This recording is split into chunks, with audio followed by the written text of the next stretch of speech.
ஜீ Tamil news நேயர்களுக்கு வணக்கம். இன்றைய நேர்காணல் நிகழ்ச்சிக்கு உங்களை வரவேற்கிறேன். பாஜக கூட்டணியிலிருந்து ஓபிஎஸ் விலகி இருக்கிறார். தமிழ்நாடு முழுக்க சுற்றுப்பயணம் மேற்கொள்ள இருப்பதாக அறிவிப்பு வெளியிட்டிருக்கிறார். இது தமிழக அரசியலில் ஒரு முக்கிய திருப்பமாக பார்க்கப்படுகிறது. இது தொடர்பாக 2 நாட்களுக்கு முன்பாகவே நாம் பேசியிருந்தோம். நம்மோடு சிறப்பு விருந்தினராக திரு கண்ணன் அவர்கள், ஓபிஎஸ்னுடைய ஆதரவாளர், நம்மோடு இணைந்திருக்கிறார். அவரிடம் பேசலாம். சார் வணக்கம். வணக்கம். 2 நாட்களுக்கு முன்னாடி கூட நம்ம இது தொடர்பா பேசியிருந்தோம். உங்களுடைய விருப்பமாகவும் தொண்டர்களுடைய விருப்பமாகவும் நீங்க ஒரு விஷயத்தை தெரிவிச்சிருந்தீங்க. அதை ஏற்று இப்ப திரு ஓபிஎஸ் அவர்கள் ஒரு முடிவை அறிவிச்சிருக்கிறாரு. பாஜக கூட்டணியிலிருந்து வெளியில வந்திருக்கிறாரு. இந்த முடிவை எப்படி பார்க்குறீங்க? உங்க விருப்பம் நிறைவேறி இருக்கிறதா? ஆமா, மதியாதார் தலைவாசல் விதியாதைன்னு நம்மளுக்கு அவை கிழவி சொன்னது போல, அவர்கள் என்னமோ பெரியண்ணன் மனப்பான்மையில் தமிழகத்தில் ஆட்சியை பிடித்து விடுவது போலவும், தமிழகத்தில் தங்களுக்கென்று பெரிய செல்வாக்கு உயர்ந்து விட்டது போலவும் கருதி கொண்டு பாஜக தலைகால் புரியாமல், தன்னிலை உணராமல் பலவாறு நடந்தது. நாமளும் பொறுத்து பொறுத்து பார்த்தோம். ஒரு கட்டத்தில் இதற்கு மேல் பிடிக்காத பொண்டாட்டியுடன் குடும்பம் நடத்த முடியாது கட்டத்துக்கு இன்றைக்கு டைவ் செய்திருக்கிறோம். இது ஒரு வெற்றி கூட்டணி முதல்ல இல்லை. இந்த கூட்டணியை எப்படி அமைக்கணும், இந்த கூட்டணியில யாரெல்லாம் இருக்கணும், ஒத்த கருத்தை எப்படி ஏற்படுத்தணும் அப்படிங்கிற எந்த சிந்தனையும் இல்லாம தான்தோன்றித்தனமாக ஒரு கூட்டணி அமைப்பு. ஏற்கனவே நம்ம எடப்பாடி அவர்களை தோல்வியின் நாயகனாக, தோல்விக்கான பிம்பமாக தமிழக மக்கள் ஒதுக்கி விட்டார்கள். எந்த தேர்தல் எப்பொழுது வந்தாலும் அந்த தேர்தலில் அப்பொழுதே தோல்வி. பழனிசாமி முகத்தை காட்டினால் தோல்விதான் தொடர்கதையாக மாறும் அப்படிங்கிற விஷயத்தை பொதுமக்கள் நம்மளுக்கு கண்கூடாக காட்சி பொருளாக மாற்றி தந்திருக்கிறார். அந்த தோல்வியின் முகத்தையே கூட்டணிக்கு தலைமையாக்கி பழனிசாமியை முன்னிலைப்படுத்தி பயணிப்பது என்பது நாம் தற்கொலைக்கு சமமான முடிவை எடுக்கிறோம் என்றுதான் பொருள். தோல்வியை முன்கூட்டியே உறுதி செய்துவிட்டு தேர்தலை இவர்கள் சந்திக்க தயாரா இருக்கிறார்கள். இந்த தற்கொலை முயற்சியை பாஜக வேண்டும் என்றால் எடுக்கலாம், நாமும் ஏன் எடுக்க வேண்டும் என்றுதான் நான் கடந்த 2 தினங்களுக்கு முன்பாக உங்களிடம் சொல்லியிருந்தேன். தொண்டர்களும் நிர்வாகிகளும் தமிழக மக்களுமே இந்த பாஜக விட்டு முதல்ல வாங்கப்பா, அந்த சனியன் உங்களை இந்த பாடுபடுத்துதுன்னு பலவாறு சொல்ல கேள்விப்பட்டோம். ஆனால் கூட்டணி தர்மம் கருதி கஷ்டமாக இருந்தாலும் அவமானமே ஏற்பட்டாலும் பொறுத்திருந்தோம். ஒரு லெவலுக்கு மேல் பொறுக்க முடியவில்லை. இன்று வெளியே வந்துவிட்டோம். இன்றுதான் விடுதலையே பெற்றிருக்கிறோம். அடுத்த கட்ட நடவடிக்கையா தமிழ்நாடு முழுக்க சுற்றுப்பயணம் அப்படின்னு அறிவிச்சிருக்கிறார். இது எவ்வளோ கை கொடுக்கும் சார்? இல்ல தனி கட்சி தொடங்குவதற்கான வாய்ப்பு ஏதேனும் இருக்கிறதா? இல்ல கூட்டணி அமைச்சுதான் போட்டியிடக்கூடிய நிலை இருக்கிறதா? இல்ல, தனி கட்சி துவங்க போறது இல்லைங்கிறத நான் உங்களுக்கு ஏற்கனவே சொல்லியிருக்கிறேன். அதைத்தான் ஐயாவும் சொல்லியிருக்கிறார். பழனிசாமியை வீழ்த்துவதுதான் எங்களுடைய நோக்கம். அதிமுகவை வீழ்த்துவது எங்களுடைய நோக்கம் அல்ல. அதிமுகவினுடைய பழனிசாமி தலைமையை அப்புறப்படுத்துவதுதான் எங்களுடைய லட்சியம். அதற்காக ஒரு அமைப்பு தொண்டர்கள் உரிமை மீட்பு குழு என்று நடத்துகிறோம். இது அதிமுகங்கிற பெயரிலேயே தொடரும். அதிமுக தொண்டர்களை வைத்துத்தான் இயங்குகிறோம். அதிமுக தான் எங்களுடைய அடையாளம். ஆனால் பழனிசாமி இந்த இயக்கத்தை கெடுக்கிறார், கீழ்வழிப்படுத்துகிறார், சிதைக்கிறார், சின்னாவின்னப்படுத்துகிறார் என்கிற சூழலில் அவரை அப்புறப்படுத்த வேண்டும்.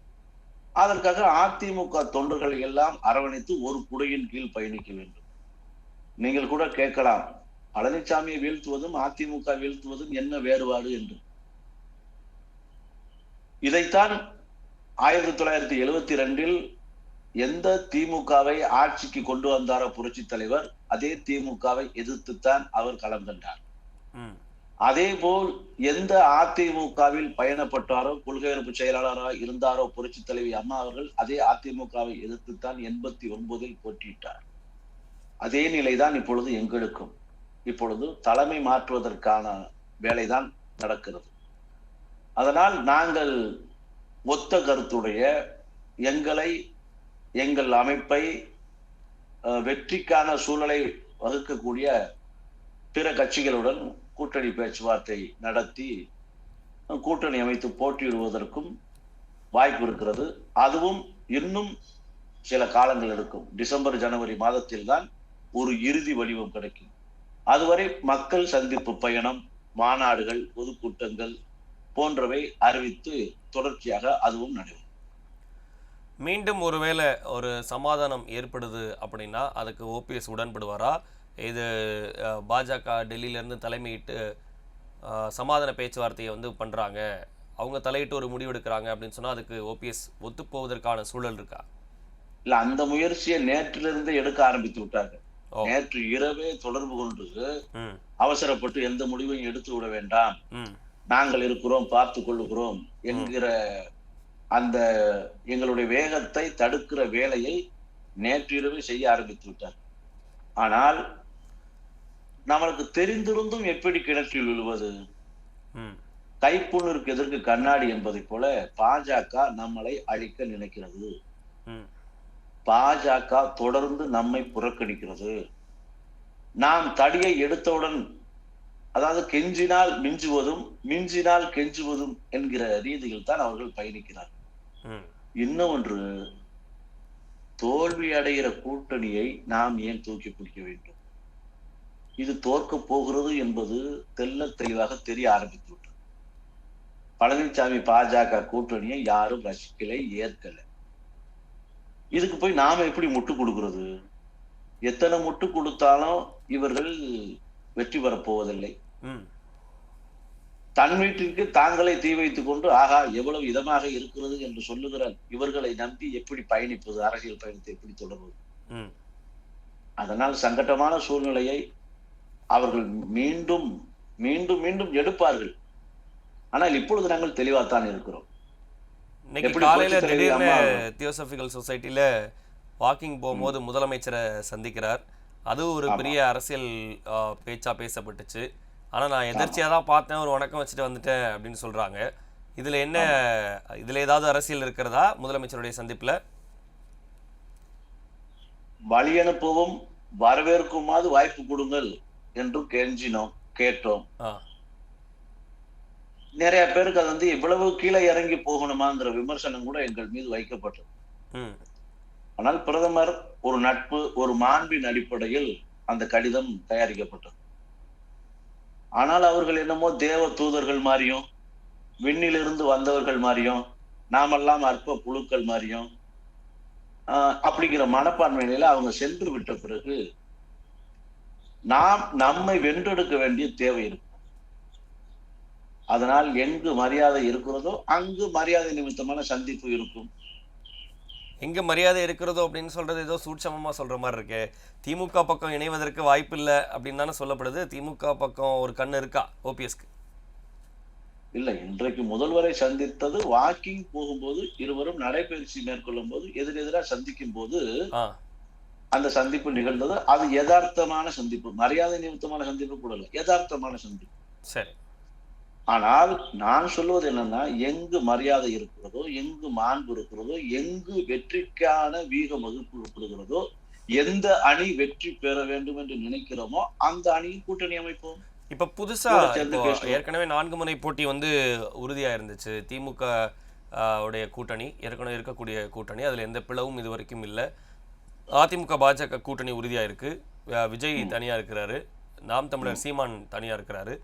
4 முனை போட்டியை நோக்கி தேர்தல் நகரப்போகுது அப்படின்றத எல்லாருடைய பார்வையா இருந்துச்சு. இப்போ ஓபிஎஸ் வெளியே வந்துட்டதுனால என்ன திருப்பம் ஏற்படும்? என்ன அணி? 4 முனை போட்டிங்கிறது இன்றைக்கும் உறுதிதான். திமுக தலைமையிலான கூட்டணி, விஜய் தலைமையிலான ஒரு கட்சி, அவர்கள் தொடர்ந்து கூட்டணி, சீமான் அவருடைய கட்சி, அதற்கு பிறகுதான் பாஜக பழனிசாமி அணி. 2ஆம் இடம் விஜய் கொடுக்குறீங்க? 2ஆம் இடம் தான் விஜய் வருவார். 3ஆம் இடம் சீமான் வந்தாலும் ஆச்சரியப்படுவதற்கில்லை. பாஜக பழனிசாமி கூட்டணி 4ஆம் இடத்தில் பிடிப்பதற்கு தான் போட்டி இருக்கும். முன்னாடி வந்து பாஜகவும் நோட்டாவும் தான் சண்டை போடுவாங்க. இப்ப பாஜக கூட பழனிசாமி சேர்ந்துட்டதுனால நோட்டாவை தாண்டி இவங்க வரமாட்டாங்க. அந்த சூழ்நிலை காலத்துல இருக்கு. ரொம்ப சப்போர்ட்டிவா விஜய்க்கு ரொம்ப சப்போர்ட்டிவா பேசுற மாதிரி இருக்கு. 2ஆம் இடம் விஜய்க்குன்னு சொல்லிட்டு ஒரு பெரிய இடத்த எதிர்க்கட்சி தலைவர் இடத்த வந்து விஜய் கொடுக்குறீங்க. எப்படி அது? இல்ல களம் களம் அப்படித்தானே இருக்கு. நம்ம யதார்த்தத்தை புதுசா கட்சி உணரணும். ஆரம்பிச்சிருக்காரு. எப்படி எதிர்க்கட்சி தலைவர் பதவிக்கு அவரால வர முடியும்னு நினைக்கிறீங்க? இல்ல இன்னைக்கு இல்ல உங்களுடைய நாம சப்போர்ட் இருக்குமா? இல்ல நாம களத்துல பாக்குறோம். சரி. முதலமைச்சர் ஆண்டு கொண்டிருக்கிறார். ஆளுங்கட்சியாக இருக்கிறது திமுக. ம். அவர்கள் கூட்டத்தை கூட்ட வேண்டும் என்றால் நலத்திட்டங்களை காட்டி கூட்ட வேண்டியிருக்கிறது அல்லது பணத்தை கொடுத்து கூட்ட வேண்டியிருக்கிறது. எதிர்க்கட்சி தலைவராக இருக்கிறார் எடப்பாடி. 300, 400, 500 என்கிற காசுகளை வாரி இறக்க வேண்டியிருக்கிறது. 500 ரூபாய் கொடுத்தா கூட வரமாட்டேன் என்று சொல்லுகிறவர்களுக்கு சட்டி பானை குண்டா எல்லாம் கொடுக்க வேண்டியது. சரி. சேலை எனக்கு சேலை வரல உனக்கு சேலை வரலன்னு தெருவுல சண்டை கூட நடக்கும். சரி, அப்படியே வருகிற கூட்டம் கூட ஒரு அரை மணி நேரம் கூட நிற்க மாட்டேன் என்கிறது. பழனிசாமி பேச ஆரம்பித்தாலே கூட்டம் கூட்டமாக கும்பல் கும்பலாக கலைந்து விடுகிறார்கள். ம். ஆனால் இவர்களை தாண்டி காசு கொடுக்காமல் கூட்டம் சேருகிற இருவர், ஒருவர் விஜய், இன்னொருவர் அண்ணன் சீமான். இதுதான் தொண்டர்கள் பலம், தொண்டர்கள் பலமிக்க அமைப்பு. சரி. ஆனால் அதிமுக ஒருங்கிணைந்த அதிமுகவாக இருக்கும்போது, புரட்சி தலைவர் காலத்திலையும் புரட்சி தலைவி காலத்திலையும் ஒருங்கிணைப்பாளர் தலைமையில் இருக்கும் போதும் கூட அதிமுகவுக்கு இந்த நிலை ஏற்படவில்லை. கட்டுக்கடங்காத கூட்டம் அதிகமாக வரும். எங்களுக்கு வாகன வசதி ஏன் ஏற்படுத்தி தரவில்லை என்கிற சண்டை தான் வரும். ஆனால் இன்றைக்கு வாகனத்தில் ஆட்கள் இல்லை. 10 வாகனம் அனுப்பினால் 5 வாகனம் தான் புல்லாகிறது, 5 வாகனம் புல்லாக மாட்டேங்கிறதுங்கிற சூழ்நிலை தான் பழனிசாமி காசு கொடுத்து உருவாக்கி வச்சிருக்காங்க. மக்கள் ஆதரவு எடப்பாடி பழனிசாமிக்கு இல்ல, அதனால 2ஆம் இடம் விஜய்க்கு அப்படின்னு சொல்றீங்க? சுத்தமா இல்ல. மக்கள் ஆதரிச்சாத்தான், மக்கள் ஓட்டு போட்டால்தான் ஒருத்தர் தலைவராக முடியும், எம்எல்ஏ எம்பி சீட்டு கிடைக்கும். அப்ப விஜய்க்கு அவ்வளவு களம் வந்து இவ்வளவு ஸ்ட்ராங்கா இருக்கு அப்படின்றத அவருக்கு சேரக்கூடிய கூட்டத்தை வச்சு நான் சொல்றது, விஜய் வந்து வெற்றி பெற்று விடுவார், பல எம்எல்ஏக்களை பிடித்து விடுவார் என்கிற ரீதியில் நான் சொல்லல. இன்னைக்கு இருக்கிறதுல ரசிகர்கள், இளைஞர்கள், இளம் பெண்கள் மற்ற கட்சியை விட விஜய்க்கு அபரிவிதமா இருக்கு. அதை எப்படி அவர் அரசியலாக மாற்ற போகிறார் என்பது அவரின் நடவடிக்கையை பொறுத்துதான் மாறும். அதுக்கு ஓபிஎஸ் உதவி செய்வாரா? காலம் தான் தீர்மானிக்கும். ஏனால் விஜய் ஒன்றும் தீண்டத்தகாதவர் அல்ல. சீமான், அண்ணன் சீமான் ஏற்றுக்கொள்ள கூடாதவரும் அல்ல.